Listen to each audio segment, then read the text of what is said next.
ဆရာဦးကျော်စွာနဲ့ကျွန်တော်ဆက်ပြီးမေးချင်တယ်ပေါ့နော်ခုနကျွန်တော်တို့ဒီဂျပန်ကဘာကြောင့်ကျွန်တော်တို့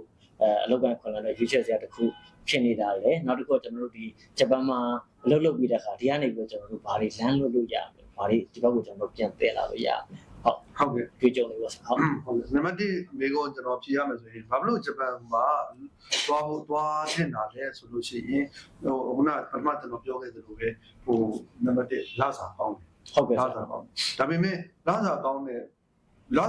းရတယ်လို့တကယ်လဲလိုအောင်ကြည့်ပြီးတော့ကျွန်တော်ပေးနိုင်ရမှာပေါ့နော်ဟုတ်ကဲ့ဆရာပေးနိုင်ရ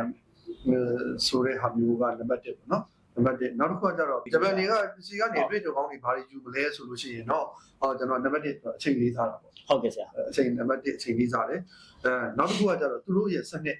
်ဟုတ်ဆရာလုပ်ငန်းတစ်ခုလုပ်တော့မယ်ဆိုလို့ရှိရင်ဂျပန်တွေရဲ့စနစ်ဒီလုပ်ငန်းဒီဘယ်အထိအဝေးဆုံးသွားနိုင်တယ်ဘယ်လောက်ဒီအမြင့်ဆုံးအောင်မြင်နိုင်တယ်အဲ့ဒီအောင်မြင်အောင်လို့တစ်ဆင့်ချင်းဘာတွေပြင်ဆင်ရမလဲတစ်ဆင့်ချင်းစီရဲ့ timeline schedule set up လုပ်တာအစအသေးစိတ်ကနေနောက်ဆုံးအထိစဉ်းစားပြီးတော့ပါ target ကိုရင်စဉ်းစားပြီးလုပ်တဲ့စနစ်ပေါ့ဟုတ်ကဲ့အဲ့ဒီစနစ်ကအရင်ရေးကြည့်တယ်ကျွန်တော်စီမှာကအဲ့ဒါကိုလုပ်တဲ့အတွေ့နဲတယ်လုပ်တဲ့ဟုတ်ကဲ့မလို့စီမှာလုပ်မယ်ဒါလုပ်ကြမယ်လုပ်ပြီးတော့မှနောက်တော့မှရောက်ချင်တဲ့နေရာရောက်ဆိုတာမျိုးဖြစ်တတ်တယ်ပေါ့နော်ဖြစ်တတ်တယ်ဒါပေမဲ့အဲ့ကျွန်တော်စီဂျပန်ကကျွန်တော်တို့ကဘုန်းတော်ပြောတဲ့အချိန်လေးစားတာအဲ့မျိုးတွေအဲ့ဒါကအဓိကနောက်တစ်ခုမှပြီးတော့မှသူကအလုပ်ပေါ်မှာတန်ဖိုးထားတယ်ဟုတ်ကဲ့ဆရာဟိုအလုပ်ပေါ်မှာတန်ဖိုးထားတယ်အလုပ်ပေါ်မှာဘယ်လောက် serious ထားတယ်ဘောတော့ဝန်ထမ်းဖြစ်ဖြစ်ကိုယ်ပိုင်လုပ်ငန်းရှင်ပဲဖြစ်ဖြစ်ဝန်ထမ်းတွေကသူကြားတဲ့ job scope ကိုဘယ်လောက်တန်ဖိုးထားဟုတ်ကဲ့ဒေါက်တာဝင်ကြည်ရတယ်ကိုယ်ပိုင်လုပ်ငန်းရှင်ဆိုရင်လည်းဒီလုပ်ပေါ်မှာနေမိတ်ညမိတ်နဲ့ဘောနော်ဘယ်လောက်ထိအားစိုက်ကြိုးပမ်းရတယ်ဆိုတဲ့ဟာတွေကိုကျွန်တော်တို့ကလေ့လာသင်ယူနေတာတွေကတော့အများကြီးအဓိကအဲ့ချက်တွေတော့သင်ယူသင့်တယ်ကျွန်တော်တို့ထင်တယ်ဟုတ်ကဲ့အလုံးနဲ့ပတ်သက်တော့ဒါဂျပန်ကတော့ကျွန်တော်တို့စံနှုန်းနဲ့ယူကြလဲအများကြီးရှိတယ်ကျွန်တော်ဘယ်တော့မှလက်မလျှော့နဲ့ဟုတ်ကဲ့ဂျပန်ရဲ့သူလက်သုံးစကားပဲပေါ့နော်ကျွန်တော်အလုံးနဲ့ပတ်သက်တော့ဆိုတော့ကျွန်တော်တို့အရေးကြီးတာဆရာလည်းခုနပြောသွားတယ်ကျွန်တော်တို့ဟိုမှာဒီဂျပန်မှာပေါ့လေသူတဖြင့်ဒီခုတော့အခွင့်အလမ်းကောင်းတွေတော့ရှိတယ်ဒါပေမဲ့ဒီအခွင့်အလမ်းကောင်းတွေကျွန်တော်တို့ကဒီအမိရဖန်ဆုပ်နိုင်ဖို့ဆိုရင်ကိုယ့်ဘက်ကလည်းဘယ်လောက်ကြီးပြင်ဆင်ထားသလဲဒါလည်းအရေးကြီးတယ်ဆိုတော့ကိုယ့်အနေနဲ့ဂျပန်သွားမယ်ဆိုလို့ရှိရင်ဂျပန်မှာအလုပ်လုပ်မယ်ဆိုလို့ရှိရင်ဘယ်လိုမျိုးတွေပြင်ဆင်ထားကြတယ်လဲဆိုတာဆရာစပြီးတော့ပြောပြပါဟုတ်အဲ့ဒါကတော့ကျွန်တော်လည်းပြောနေနေတာပေါ့နော်အဲ့ဒီလိုလည်းပြောနေဘယ်လိုဘာပြင်ဆင်ရမလဲနံပါတ်1အရေးကြီးတော့ခုနဆရာပြောတော့ဂျပန်ဘာသာစကားမဖြစ်မနေပြင်ဆင်ရဟုတ်ကဲ့ဆရာအဲ့တော့ဂျပန်စကားဘာသာစကားဘာလို့မဖြစ်မနေပြင်ဆင်ရမလဲကျွန်တော်တို့ဗမာပြည်မှာရှိတဲ့အခုလူငယ်တွေကျွန်တော်အခုချိန်ကြီးအတွေ့အကြုံများပြောမယ်ဆိုလို့ဂျပန်သွားမယ်ဂျပန်ဘာသာစကားလို့ဟုတ်ကဲ့ကျွန်တော်M5 certificate ဒီမှာရှိပါပြီ M4 certificate ရှိပါ M3 certificate ရှိပါဒါပေမဲ့ကျွန်တော်တို့ interview လုပ်တယ်သူတို့နဲ့တွေ့တဲ့ချိန်မှာ certificate ကလွဲသူတို့ရဲ့ skill ဒီ M5 ဆို M5 level skill ထိရောက်နေကြတယ်ဟုတ်ကဲ့နောက်တစ်ခု M4 ဆို M4 skill ထိမရောက်နေကြဘူးအဲ့ဒီမှာသူတို့ကိုဘာဖြစ်လို့အဲ့ဒါဆိုရင်စာပွဲပြန်ဆက်မယ်လူတွေပြန်ပြီးမယ်ဆိုစာရည်ကြီးပြနေပြီဘာဖြစ်လို့မေးဦးပါလဲဘာလို့စာပွဲဆက်ဦးပါလဲမဟုတ်ဘူးကျွန်တော်ပြောချင်တာဂျပန်နိုင်ငံကတကယ်လိုအပ်ချက်M5 စာရွက်လိုချင်တာမဟုတ်ဘူး M5 level တကယ်တက်တာတကယ်ကျွမ်းကျင်ဖို့ဟုတ်ကဲ့ M4 level စာရွက်လိုချင်တာမဟုတ်ဘူးဟုတ်ဆရာ M4 level တကယ်ကျွမ်းကျင်ဖို့အဲ့မှာကကျွန်တော်တို့ကဘာပြောကြတော့ပြဿနာကဘာလဲဆိုတော့ M5 level စာမွေးဖြေလိုက်တယ်အဲ့ level ပြီးတော့စာမွေးအောင်သွားတယ်ပြီးရင်ပြစ်ထားလိုက်ဟုတ်ကဲ့ဖြည်းဖြည်းနဲ့ကျွန်တော်တို့ပတ်ဝန်းကျင်ကဂျပန်နေမဟုတ်ဘူးလေဟုတ်ဆိုဗမာတွေဖြစ်တဲ့အတွက်ကြောင့်နေ့တူကကြားနေတာဗမာစကားအလေးချင်းမရှိတော့တဲ့အတွက်ကြောင့်ဒီ M5 level ကနေ M4 level အောင်ပြီးဆိုတော့တနေ့ပြန်ကြတာဒါပေမဲ့ तू ကတော့သူ့စာရေးကြီးကြိုင်ထားတဲ့အတွက်ငါ M4 လို့သတ်မှတ်တယ်ဒီအဲ့တော့နံပါတ်1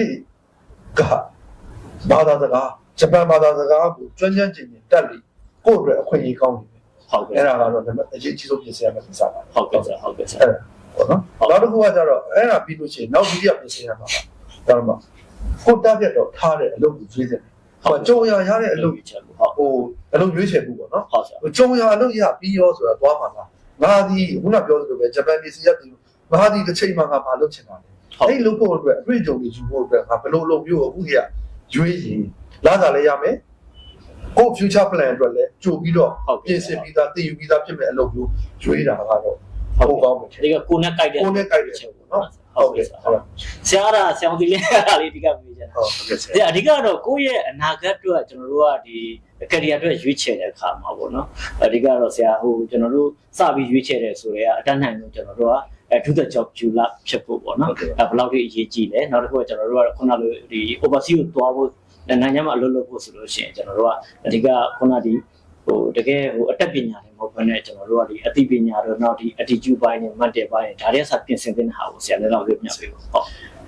ဆရာမေးတာကောင်းတယ်ကျွန်တော်လူငယ်တွေကိုပြောချင်တာလေကျွန်တော်တို့ကနိုင်ငံခြားကိုတွားရင်လစာတွေပူကောင်းမယ်ဆိုတဲ့ဒီရည်ရွယ်ချက်တစ်ခုလေးနဲ့တော့မတွားစီချင်ဘူးပေါ့နော်ဟုတ်ကဲ့ဟုတ်ကဲ့ဆိုတော့လူဘွားမှာအကောင်းဆုံးအခြေအနေကိုပြီးလိုက်ပြီးတော့ကျွန်တော်ကလစာတစ်ခုလေးနဲ့တွားပြီးအလုပ်လုပ်ပြီးတော့အကောင်းဆုံးအခြေအနေ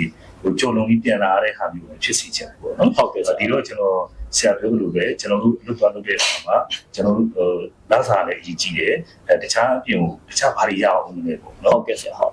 ်ဒါတွေလည်းအရေးကြီးပါတယ်အဲ့တော့ဆောစောကပြောလို့ပေါ့အဲ့တော့ဂျပန်ကိုရွေးချယ်တဲ့နဲ့ဂျပန်ကိုရွေးချယ်ကြတယ်လို့ပြီးရင်ဂျပန်ကစမှုနိုင်ငံဖြစ်တယ်အခုကျွန်တော်ကဂျပန်မှာတော့လှုပ်လှုပ်ပြမယ်ဆိုရင်ကျွန်တော်ဂျပန်စကားကိုဂျပန်စကားတွေဂျပန်ရဲ့ culture တွေဟုတ်ကဲ့နားလည်ဘူးနောက်ပြီးဂျပန်မှာလုံနိုင်ခွင့်တဲ့နေရာပေါ်တယ်ဟုတ်တော့ပေါ်တယ်ဆိုပေမဲ့ကျွန်တော်တို့တန်းညီတဲ့လုပ်ရည်ဖြစ်ဖို့လိုအပ်တယ်ကျွန်တော်တို့တက်တဲ့ပညာနဲ့ဘုရားမှာလူနေတဲ့ဟာတွေလည်းတော့ညီဖို့လိုအပ်တယ်ဟုတ်ကဲ့ဆရာအဲ့ဒီဂျပန်မှာတော့အဓိကလောက်ကင်လိုအချက်ဒီကြီးတဲ့နေပေါ့နော် position 5ခုရှိတယ်နေရာ5ခုရှိတာပေါ့နော်နံပါတ်1ကတော့ဆရာရဲ့ဒီဂျပန်မှာတကြီးလို့ရမ်းများတယ်များတဲ့အတွက်တကြီးကိုဆော့ချော့ရေးလုပ်နေတာအဲ့ဒီအတွက်ကတော့သူကလောက်ကင်ခွန်းနဲ့ရမ်းလိုတဲ့လုပ်ငန်းမျိုးပေါ့ဟုတ်ကဲ့ industry ပေါ့ဒါမှမဟုတ်ကျွန်တော်တို့မှာပြရတယ်ဒီလူကလေးတွေတွားကြတာမျိုးကျွန်တော်တွေ့ရတယ်ဟုတ်ကဲ့နောက်တစ်ခုကတော့ဘာလဲဆိုရင်ကျွန်တော်ဆောက်လုပ်ရေးလုပ်ငန်းတွေဟုတ်ကဲ့ဆောက်လုပ်ရေးလုပ်ငန်းတွေမှာဆိုရင်လည်းသူကလူအချက်လူသားလူအချက်ရမ်းများတယ်ဟုတ်ကျွန်တော်တို့ဒီဆောက်လုပ်ရေး project တွေရှိတယ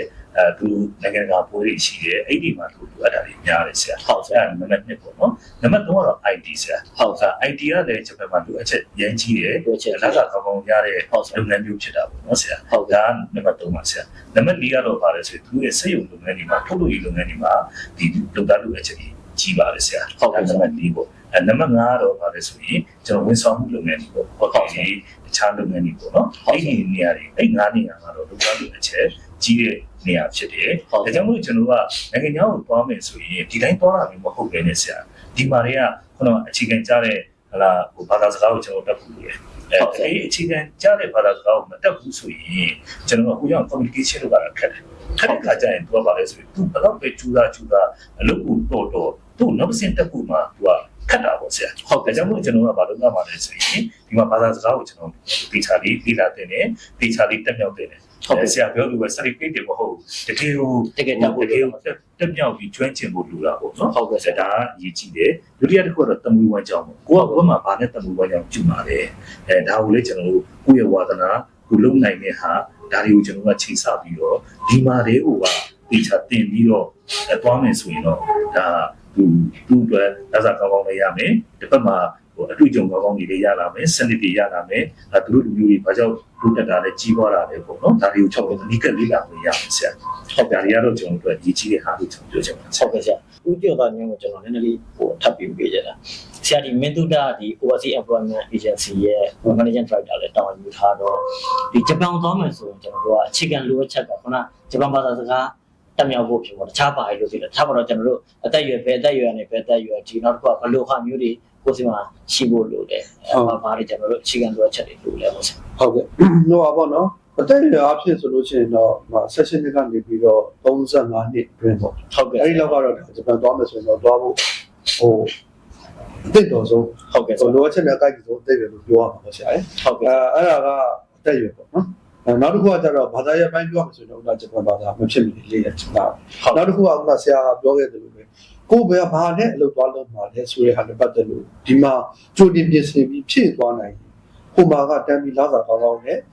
တခါလေယာရုတက်ပြန်ပြီးတော့ဒီချာအောင်မြင်တဲ့အလုပ်ကိုစိတ်ချမ်းသာတာနဲ့လုပ်သွားတယ်ဟုတ်ကဲ့ဟုတ်အဲ့ဒါကအရေးကြီးပါတယ်အဲ့တော့နံပါတ်1ကအသက်အရွယ်ကဒီ16နှစ်ကနေ35နှစ်အတွင်းနံပါတ်2ကမဖြစ်မနေဂျပန်ဘာသာကိုကျွမ်းကျင်တက်စွာတက်မြောက်အောင်လုပ်ထားဟုတ်ကဲ့ဆရာဘယ် level ထိဖြစ်မလဲဆရာသူကဂျပန်ကတော့ဟိုပေါ့နော်ဥတွေရtraining လုပ်သားဆိုဂျပန်လို့ဆိုရင်တော့ကီလိုဂျီရှုစေးလို့ခေါ်တာပေါ့ training လုပ်သားဆိုလို့ရှိရင်5 အောင်ပြီးသား N4 level ရှိတဲ့သူဆိုရင်သွားလို့ရတယ်အခုကျွန်တော်တို့အများစုပို့နေတာဒီကျွမ်းကျင်လုပ်သားတုတ်တဲကီလိုဂျီရှုစေးလို့ခေါ်တယ်ကျွမ်းကျင်လုပ်သားဆိုရင် N4 အောင်ပြီးသား N3 level သင်ယူစေ level ဟုတ်ကဲ့ဆရာဟုတ်ပေါ့နော်ဖြစ်အောင်ခုနပြောတဲ့ ID တို့ engineering တို့နဲ့ဘွဲရပြီးတော့ ဂျပန်ကို work visa လို့ခေါ်တယ်ဟိုမှာတော့ဂျပန်လို့ဆိုရင်ကြီးချင်းကိုခုလို့ခေါ်တာပေါ့နော်အဲ visa အဲ့ဒီ visa နဲ့သွားမယ်ဆိုရင်တော့ N3 အောင် N2 level ဆိုလို့ရှိရင်အဆင်ပြေတယ်အဲ့လို level အလိုက်တွေဂျပန်ဘာသာတွေကတတ်မှတ်တာဂျပန်ဘာသာလိုအပ်ချက်တွေတတ်မှတ်ထားတဲ့အတွက်အဲ့ဒီ level အလိုက် trend ချမှုရှိနေတာပါ ဟုတ်ကဲ့ကျေးဇူးပါဆရာ